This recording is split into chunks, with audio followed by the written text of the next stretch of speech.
Two questions. First of all, is the president willing to violate international law by striking Iranian cultural sites, which he has now said twice that he might be willing to do? And secondly, does he favor a delay of the impeachment process to focus on Iran? Well, it looks like, first, let me take the second one first. It looks like Nancy Pelosi prefers a delay in the impeachment process because she hasn't bothered to send over the articles of impeachment from the House. Which is it? Is the president, quote, an imminent threat to the Republic, a clear and present danger, who must be removed immediately? Or did she take a little mini sabbatical over the break and is deciding when to send over the articles of impeachment? Assuming she does that, does the president favor a delay when will she do that? When will she do that? Well, why would he want to delay the trial? He knows the trial is going nowhere. He wants a full and fair trial, but that doesn't mean a lengthy one. Those articles of impeachment are very thin. I don't know if anybody's here from CNN. I'm looking around the room, but what an excellent, excellent documentary last night on the Clinton impeachment, which I'm old enough to remember, was involved in that. I mean, you contrast the two. There's a president who had lied to the grand jury, was asking witnesses to lie, lied several times on oath, including that lying to his staff, lying to the American people, lying to the grand jury, and asking witnesses to lie, hiding gifts he had given Monica Lewinsky under Betty Curry's bed. I mean, this is weird. Paying $850,000 in 1998 money to Paula Jones. Last time I didn't sexually harass someone, I didn't pay them $850,000. So I think the same people who didn't see through wanting to impeach and remove a president who did that can't just send the articles of impeachment over to the Senate and let the process play out. She's flouting the Constitution again. They know their case is weak. They know their case was very obtuse, was very weak. They're very specious, and she won't send those over. So, but delay a trial for what reason? I mean, let's get on with it already. And it doesn't affect the president. He's going to sign the China deal, phase one of the China deal. He got the NDAA reauthorized. He signed the budget. He got the military pay raise. Paid family leave started. You know, he's working. He's doing things, taking out big terrorists for good measure. He's doing things irrespective of what they're doing, and more importantly, what they're not doing on Capitol Hill. And on the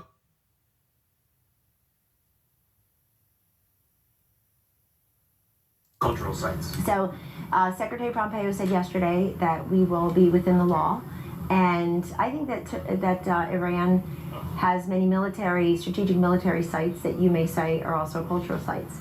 So I think the president's putting out the number 52 is significant for those numerologists in Iran who are listening to numbers.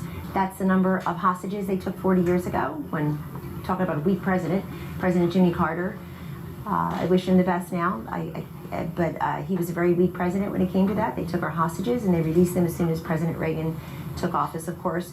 But the president, as Jay Johnson has said, as Senator Joe Lieberman, Democratic Connecticut, has said, as David Petraeus has said, you've got, those are significant voices and people who don't necessarily support the president and his party, or actually don't support the president and his party usually. They've said the president has been lawful and constitutional and strategic in what he's done, and he'll continue to. Kellyanne, Democrats have demanded that the president declassify the intelligence behind the attack. Will the president declassify the intelligence? Yes, you probably didn't hear I was asked that question. I mean, we've got Menendez and Chuck Schumer chest thumping and demanding that he do this. They know that Congress will be, that they will be briefed. When are they going to be briefed? It could start as recently as this week. That's up to the Pentagon. But they know that. They're just doing this for show, and they know that. The president has argued, and Secretary of State Pompeo was out arguing that this top general was launching imminent and posed an imminent threat to the United States. So why not declassify the intelligence and prove to Congress what that imminent threat was? You prove to a Congress, you think that they'll be satisfied? They sound like they're defending Soleimani and attacking this president, and that's on them. I'm a little tired of the hero worship of whoever the president has taken out, whoever. I mean, what happened when he took out al-Baghdadi? I don't like the way he had his press conference. Who the hell cares already? Is the guy dead or is he not? Is he a coward who blew himself up as we were advancing on him and killing his own children? Or was he not? And then people don't like the way Conan was treated, the dog was treated. I mean, the president, we got over a long time ago appeasing his critics. He's the commander-in-chief, and he did what a responsible, strong, not weak, commander-in-chief does when faced with the opportunity to take out one of the, if not the world's most wanted terrorists. Under the War Powers Act, he believe that he needs to go to Congress? He's indicated that he doesn't, for any further broader military Well, action against look, Iran. did President Obama go when he took out Osama bin Laden? No. But if he said it Al-Awlaki, in and I'm fine with that, by the way, and I think that's fine. I think that when, I think a commander-in-chief has very broad powers to act when he feels that America and American interests and Americans themselves are being threatened. So I think that was fine under when Osama bin Laden was captured and killed. I think that's fine when Soleimani is killed. So, but all this, all this chest thumping by people in Congress who full well know that the Pentagon will start briefing members of Congress. And you want to just all release, I don't know, you took 2.5 years. You're waiting to find evidence that just wasn't there on collusion of a campaign that I ran. I'm waiting for y'all to apologize, by the way. I haven't heard that yet.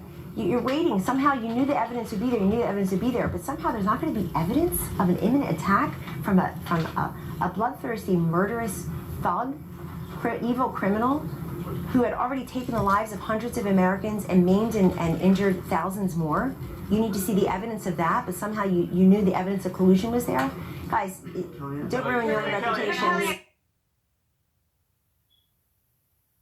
Will the president have a chance to meet with any members of Congress this week now that they're back to talk about what happened with the Iraq strike, or does he plan to meet with any either Republican leadership or Democratic leadership? It's possible, but he's been talking to many of them over the course. Obviously, you know about some of it. Probably don't know about some others. But that's what he does. I mean, his door's open. His phone works. But again, a lot of people just like to head straight to the cameras. Could you imagine telling the chairman of the Intel Committee, one Adam Schiff, that this was going to happen? Could you imagine? The man goes to bed with his earpiece and microphone on. So what would have happened? I mean, why in the world would you do that? We know it's important to him. Growing mushrooms in the dark with his depositions in the bowels of the Congress and putting forward this ridiculous, lying about evidence of collusion in plain sight, lying on MSNBC and NBC about his staff not coordinating with the whistleblower, lying, but you guys just look right past it. That's on you, not us. You don't envision any White House meeting this week with any... I didn't say that. Obviously, Congress is here and he's here, and that's completely possible. But I would remind you that when we tried to have Nancy Pelosi here to talk about the border in the Situation Room, she left in a fit. When we tried to have her work on infrastructure, she left in a fit. When we tried to brief her on Syria, she left in a fit. So I guess she can come here, but I have a feeling she might leave in a fit if she does. Kellyanne, about the briefings with lawmakers. Return to the cultural sites issue. Are you saying that Iran is camouflaging or No, I wouldn't say that. military targets within cultural No, sites? I wouldn't say that. And would the president order American I mean, troops maybe. Who knows? Are you aware that it would violate the U.S. Defense Department's law of war manual? Are you and the War aware? Crimes Act? Are you aware that Secretary of State yesterday said we'll be within the Yes, law? and then the president got on Air Force One and told reporters that he thinks that the U.S. should be able to attack Iranian cultural sites, which is a war crime according to the 1949 Geneva Convention, because others use roadside bombs and kill our people. Yeah. So what the Secretary of State may have said before that, the president immediately contradicted. So you want to talk about hypotheticals that may happen. You don't want to talk about the fact that Soleimani's the done. President of the United States said yesterday and then on the day before. And I'd refer you to his remarks, and I hope that you're happy that Soleimani is gone. He has pardoned soldiers who have been accused and convicted of war crimes. Does the president believe that war crimes are a thing, or does he just... I don't even know how to answer a question like that. Well, maybe you should ask. Kellyanne, about the briefings with lawmakers. I understand you're saying the Pentagon plans to brief lawmakers on Capitol Hill this week, but does the White House have any plans to have anyone go to Capitol Hill and brief them? Because many of them are asking questions now about what the president's future strategy is in the Middle East. You mean in Iran? Well, in Iran, in Iraq, overall, they're asking questions about that and want to know what the strategy is. Sure. So I know that they'll be briefed in due course and probably expeditiously, and they know that too. And they absolutely know that, especially those who have been there for decades, like Schumer and Menendez, far too long, frankly. They know that. So why they have to come out to the press or send some kind of letter here, they full well know the way the process works. Do they have interest in really knowing what the intelligence was and what the facts are? It doesn't seem that way, because Senator Schumer went on TV yesterday and insulted the president, insulted the commander-in-chief, while we're deploying brave men and women over to the Middle East. So I'm not going to be lectured by people But just like as that. a practical point, there are no plans for that to happen No, today. I didn't for say that. instance, That's not true. or I didn't say tomorrow. that. There could be. This president is very transparent, very open to keeping Congress informed. It seems like the democratically led House has been focused on one thing all last year. One thing. And frankly, a lot of you have too. So it's good to sort of broaden it out, learn how to spell Soleimani, be happy that he's gone. It's good. It's so great that Menendez and Schumer are focused on foreign policy and national security again. I think that's a big bonus, a big step forward. But they should also listen to their former vice presidential nominee and former colleague and bona fide foreign policy and national security expert, Senator Joe Lieberman, their colleague of many years, that the president was constitutionally, morally, and strategically within his rights to have done this, and that according to the op-ed, if you haven't seen it, it's in the Wall Street Journal from yesterday, Senator Lieberman says it's just a shame that all the criticism of the president's actions are coming from Democrats and the praise is coming from Republicans. That he remembers Senator Vandenberg, after a Michigan Republican after World War II, saying, quote, "Americans want earnest, honest, even vehement differences of opinion on foreign policy, but we need to keep partisan politics out of foreign affairs." Where is that today? So yes, they will be briefed, but they also should calm down and celebrate, not denigrate, the fact that the world's greatest terrorist, who is single-handedly responsible for the deaths of hundreds of Americans and the injuries of thousands of others, they should celebrate, not denigrate that fact. Kellyanne, does the president still believe that he can get Iran to renegotiate a nuclear deal? He said he's open. But does he to me- believe that's still possible given what's just transpired? Well, sure. I mean, if Iran wants to start behaving like a normal country and denuclearize, sure, absolutely. But the way not to do it is to send over billions of dollars of pellets and cash. That's the way not to do it, so that you're funding the Quds force that then turns around and murders Americans. This is easy. Draw straight lines. And I don't think that they use that money for economic development or rights for women. Do you? I don't think that's what they were using the money for. It seems that it went to the Quds force, and we see what happens when the Quds force has more money and becomes more brazen and more bold and kills Americans. And by the way, not just Americans, indiscriminately kills. Yes. Kellyanne, how do you square the fact that the President and Secretary of State do seem to be saying two different things around They're not. cultural? They do seem to be. The President seems to say we are targeting cultural sites, which would be illegal. He didn't say he's targeting Well, cultural sites. Did he not say that? He said that he was openly asking the question, why in the world they're allowed to maim people, put off roadside bombs, kill our people, torture our people. I thought he said he was targeting 52 sites, some of which were cultural sites within Iran, which would be He said illegal. that they identified 52 sites. But so can you Are you say? speaking about hypotheticals, or I got to deal in reality today? Well, I'm because asking you. it was a Is big he deal. speaking about? Is he But are speaking you? about But are hypotheticals, you? or Are is you he actually engaging in targeting those hypotheticals? sites? You're engaging in hypotheticals. No, she's Is asking he- about something the President of the United Yeah, States said on the record. is he Kellyanne. speaking about hypotheticals, or are you actually targeting sites which would be illegal, which is exactly identified what sites. Secretary of State Pompeo has said?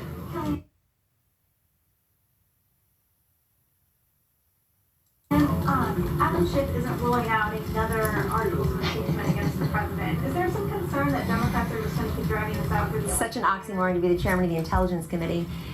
Is there a concern they'd be dragging it out? There should be a concern for the Democrats. I mean, they beclown and disgrace themselves daily by trying to get this president. Look at the difference. Just split the screen, folks. He's getting Soleimani, and they're trying to get him. I mean, is that lost on the American people? I doubt it. I think they're happy that we finally have a president who's bold enough to look at where the terrorist activities and take them out when appropriate. But by the way, no loss of military lives. Baghdadi or Robert O'Brien al-Baghdadi. said last week that the White House would actually be open to declassifying more information about the imminent threat that Soleimani was posing to U.S. troops. So is that under consideration here, and have there been steps taken toward doing that? One more time. Robert O'Brien told us last week that the White House is open to declassifying and releasing information to the public about the threats that Soleimani was posing. Possible? Yeah, that's still true. Is there anything possible. happening here process-wise? It's possible. Well, are we going to do that, or do you have to rush to Congress first? So, it's possible. And let me just clarify too, to all the questions being asked, The president has identified those sites and has said that it may happen if Iran retaliates in a certain way. So you have to read you have the president on the record, read the entire thing. But that would still violate international law if they are cultural sites. If. I'm telling But you. does the president Plan to do believe it. that? Yeah. Doug, can we get an update on just what the White House's thinking is on North Korea this morning? We also have that attack in East Africa. It just appears that there are a lot of threats out there, and I'm just wondering how... The world's a dangerous place. There are many threats. We inherited the ones in Iran and North Korea, certainly. President Obama was very candid with President-elect Trump that North Korea would, quote, be his biggest challenge. And that's why this president has tried to meet that challenge by working to denuclearize the Korean Peninsula, and the sanctions on North Korea remain. The sanctions on Iran remain. The sanctions all over the world remain because they work.